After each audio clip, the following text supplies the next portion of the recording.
FA-50 fighter jet ng Philippine Air Force natagpuan na. 2 piloto nito patay sa pagbagsak ng aircraft. Kinumpirma na yan nang tanungin ng News 5 ang isang Philippine Air Force official. Nakakalungkot talaga ang balitang ito. Posibleng engine failure daw o pagkasira ng makina ng fighter jet ang dahilan. Pero wala pang opisyal na balita. Yan kasi ang pangunahing tinitigan ng sanhi ng pagbagsak ng eroplano. Gumugulong pa nga ang further investigation tungkol sa pag-crash ng fighter jet. Rest in peace nga sa ating magigiting na mga sundalo. Yung jet ng Air Force, paano natin na-discover? Yes, true no, sa atong search and rescue operations na ginagawa ng ating mga kasunduluhan, through sa 4th Infantry Division, natagpuan lang po no, just kanina yung FA-50 po natin, pati yung mga piloto po natin.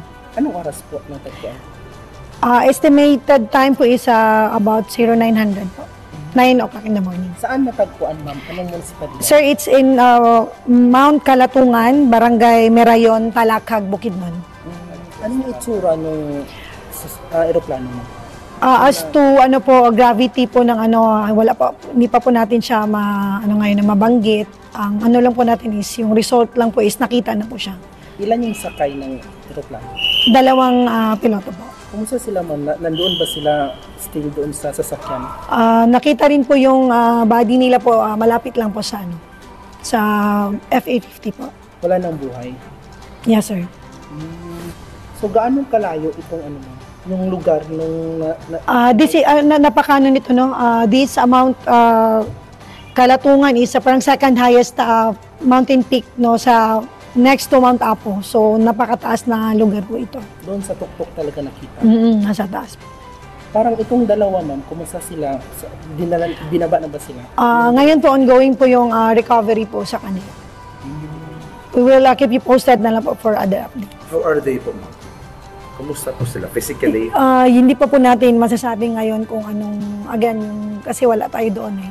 As to report lang po sa mga tao sa ground is na-locate na po sila. Yung sundalo yung naka-locate? Yes po, yung mga kasundaluhan po natin ng special forces po na deployed as a rescuer po. Walang ibang doon, ma'am? Yung other unit of authority doon? Actually, yung po natin, search and rescue teams po natin is composed of sundalo and even po yung ating mga civilian rescuers po meron din pong sumama or sumali no, during the search and rescue operations. Kailan tinawala?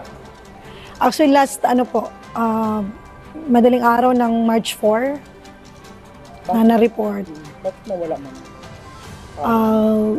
They are conducting po tactical operations, activity in support sa mga focus military operations ng ating 4th Infantry Division.